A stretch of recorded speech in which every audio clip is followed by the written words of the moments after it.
గంజాయి విముక్త ఆంధ్రప్రదేశ్ పిలుపుతో భాగంగా అన్నమయ్య జిల్లాలో పోలీసులు దూసుకుపోతున్నారు. జిల్లా ఎస్పీ ధీరజ్ కొనిబెల్లి ఆదేశాల మేరకు రాయచోటి డివిజన్ వ్యాప్తంగా విస్తృత తనిఖీలు చేపట్టారు. మత్తు పదార్థాలు సేవించిన వారిని త్వరితగతిన గుర్తించేందుకు ప్రభుత్వం రాయచోటి డివిజన్కు ప్రత్యేకంగా 50 ర్యాపిడ్ టెస్ట్ కిట్లను అందించింది. ఒకవైపు కఠిన తనిఖీలు చేస్తూనే మరోవైపు స్కూళ్లు, కాలేజీల్లో యువతకు మత్తు పదార్థాల వల్ల కలిగే దుష్ప్రభావాలపై అవేర్నెస్ ప్రోగ్రాం నిర్వహిస్తున్నారు. ఈ నేపథ్యంలోనే మత్తు రహిత జిల్లాగా అన్నమయ్య జిల్లాను తీర్చిదిద్దుతామంటున్న రాయచోటి డీఎస్పీ కృష్ణమోహన్తో మా ప్రతినిధి మునయ్య ఫేస్ టు ఫేస్. జిల్లా అధికారి ఎస్పీ ధీరజ్ కొనిబెల్లి ఆదేశాల మేరకు జిల్లా వ్యాప్తంగా కూడా బాలురు తర్వాత పెద్దలు ఈ మత్తు సేవిస్తే ఏ విధంగా పరిణామాలు జరుగుతాయి అనే దానిపై కూడా స్వచ్ఛందంగా అవగాహన కల్పిస్తున్నారు. మొత్తపైన ఇలాంటి నిర్మూలనకు చేపడుతున్నటువంటి కార్యక్రమాలపై మనతో మాట్లాడడానికి అన్నమయ్య జిల్లా డిఎస్పీ కృష్ణమోహన్ గారు ఉన్నారు. వారి మాట్లాడి తెలుసుకునే ప్రయత్నం అయితే చేద్దాం. జిల్లా వ్యాప్తంగా కూడా ఎన్ని కిట్లు మనకు ఏర్పాటు చేశారు మత్తు రహితంగా ఉండేందుకు, ఎలా చేస్తున్నారు, దాన్ని నిర్మూలించడానికి ఏ విధంగా చర్యలు తీసుకుంటున్నారు? ఓకే అండి, ఇప్పుడు మనకు అన్నమయ్య జిల్లా ఎస్పీ గారు శ్రీ ధీరజ్ కొనిబెల్లి ఐపీఎస్ గారి యొక్క ఆదేశాలతో మనకి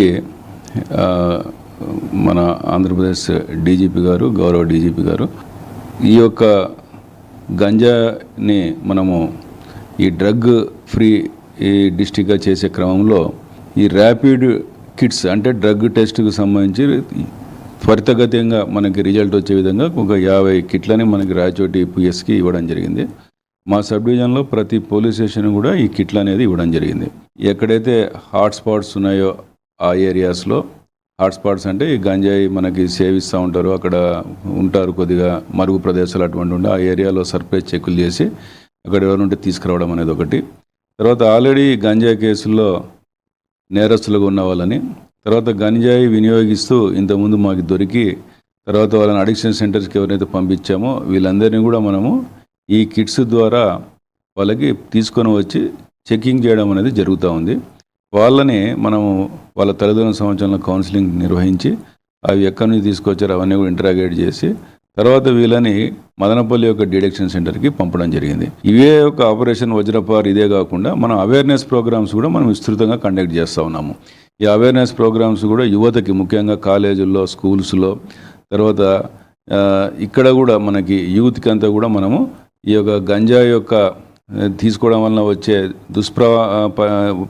ప్రభావాలు ఏ రకంగా ఉన్నాయి, దీనివల్ల ఫ్యూచర్ క్యారియర్ అంతా ఏ రకంగా దెబ్బతింటూ ఉంది, తర్వాత ఆరోగ్య సమస్యలు ఏ రకంగా వస్తూ ఉన్నాయి, ఇవన్నీ కూడా వాళ్ళకి మా యొక్క టీం అంటే మా ఆఫీసర్స్ మేమంతా కూడా పోయేసి ఫీల్డ్ లెవెల్లో ఇది చేయడం జరుగుతుంది. తర్వాత మనకి ఈగిల్ ఒక ఆధ్వర్యంలో కూడా ప్రతిష్టాత్మకంగా ఆ టీం మెంబర్స్ కూడా మనకి దీంట్లో వాళ్ళు కూడా పార్టిసిపేట్ చేస్తూ మనకు ఒక టోల్ ఫ్రీ నెంబర్ ఉంది 1972 అని చెప్పి, ఆ టోల్ ఫ్రీ నెంబర్ని విస్తృతంగా ప్రజల్లోకి తీసుకొని పోయేసి ఆ రకంగా ఏదైనా ఉంటే వాళ్ళకి ఈ గంజాయి సంబంధించిన సమాచారం ఉంటే ఇవ్వాల్సిందిగా కూడా మనం కోరుతా ఉన్నాం. ఈ యొక్క మొత్తం ఈ కార్యక్రమాలని మనము ఈ గంజాయి రహిత జిల్లాగా మార్చేదానికి మనం ఈ కార్యక్రమాల ద్వారా ప్రజల్లోకి పోతా ఉన్నాము. దీనిపైన స్వచ్ఛంద సంస్థలు కానీ ప్రజలు కానీ ఏమైనా మోటివేషన్ అవుతున్నారా? ఖచ్చితంగా దీనివల్ల ఏమంటే మనకి ప్రజల్లో కూడా మార్పు వచ్చింది. ఈ మధ్యకాలంలో ప్రజలే మా దగ్గరికి వాలంటరీగా వచ్చి ఎవరైనా ఈ యొక్క యువత ఈ రకంగా సేవిస్తున్నారు చేస్తున్నారని చెప్తే వాళ్ళ విషయంలో మాకు ఇన్ఫర్మేషన్ కూడా ఇవ్వడం జరుగుతూ ఉంది. కాబట్టి ప్రజలలో దీని యొక్క ప్రభావం బాగుంది. ఇంతవరకు ఎంతమందిని గుర్తించారు సార్ ఈ మత్తు ఉండే వాళ్ళను? ఈ రకంగా దీనికి అలవాటు పడినారు అని చెప్పి మనము ఇప్పటి వరకు మనము డిడక్షన్ సెంటర్కి దగ్గర 22 మందిని మనము పంపడం జరిగింది. అంటే ఇప్పుడు మత్తు ఉండే వాళ్ళకు, బానిసలైన వాళ్ళకు డిటెక్షన్ సెంటర్లో అన్ని సదుపాయాలు కల్పిస్తున్నారు. అక్కడ ఈ డిడక్షన్ సెంటర్లో వాళ్ళకి ఎస్పెషల్లీ మనకి మదనపల్లిలో ప్రభుత్వ ఆధ్వర్యంలో నడుస్తున్న డిడక్షన్ సెంటర్లో వాళ్ళకి అన్ని రకాలుగా సదుపాయాలు కల్పిస్తూ వాళ్ళని ఈ యొక్క అడిక్షన్ నుంచి బయటపడేసే విధంగా వాళ్ళకి కౌన్సిలింగ్ అనేది, తర్వాత వాళ్ళకి మెడిసిన్ కూడా ఆ రూపంలో ఇస్తూ వాళ్ళకి దీని నుంచి పూర్తి స్థాయిలో వాళ్ళు అధిగమించేదానికి వాళ్ళు అక్కడ ఏర్పాటు చేసి ఉన్నారు. మత్తు పదార్థాలు అమ్ముతున్నారు వారిపై వాళ్ళ ఇంటిపై ఎలాంటి కఠిన చర్యలు తీసుకుంటున్నారు? ఇప్పుడు ఇప్పుడు వరకు మనం ఎన్డీపీఎస్ యాక్ట్ కింద మనము విరివిగా మనం కేసులు పెట్టడం జరిగింది. వాళ్ళ దగ్గర ఉన్న గంజాయిని కూడా మనం స్వాధీనం పరచుకోయింది. ఇప్పుడు ప్రస్తుతం మనకి ఇక్కడ రాయచోట్లో కూడా ఒక ఫ్యామిలీ చేస్తామంటే వాళ్ళందరినీ కూడా అరెస్ట్ చేయడం, రిమాండ్ చేయడం జరిగింది. సిమిలర్గా కలకడలో కూడా దగ్గర 17 మందిని అరెస్ట్ చేయడం జరిగింది. దాంట్లో ఒక పెడ్లర్సు, తర్వాత ఏదైతే సోర్స్ ఏదో ఉందో ఒడిస్సా, అక్కడి నుంచి కూడా వాళ్ళని తీసుకురావడం జరిగింది. ఇప్పుడు వాళ్ళందరూ కూడా రిమాండ్లో ఉన్నారు ప్రజెంట్.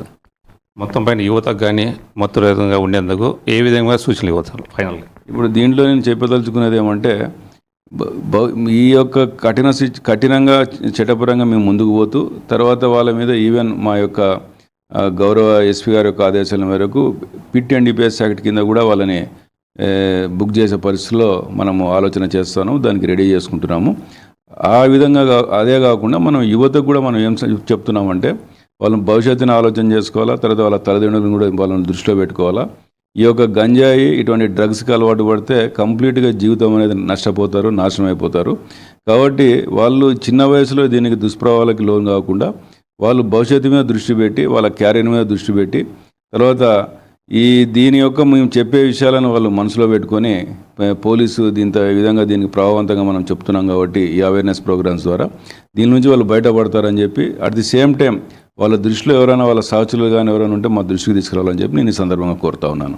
జిల్లా వ్యాప్తంగా కూడా కార్టూన్ సెర్చ్లు నిర్వహిస్తూ ప్రజల్లో అవగాహన కల్పిస్తూ ఒక పాఠశాలలు అయితేమి కాలేజీలు అయితేమి చేస్తున్నట్టు మొత్తమైన డ్రగ్స్ రహిత జిల్లాగా చేస్తామని చెప్తున్నారు రాయచోటి డిఎస్పీ కృష్ణమోహన్ గారు. కెమెరామెన్ బాబ్జీతో మనయ్య, AIN న్యూస్, రాయచోటి.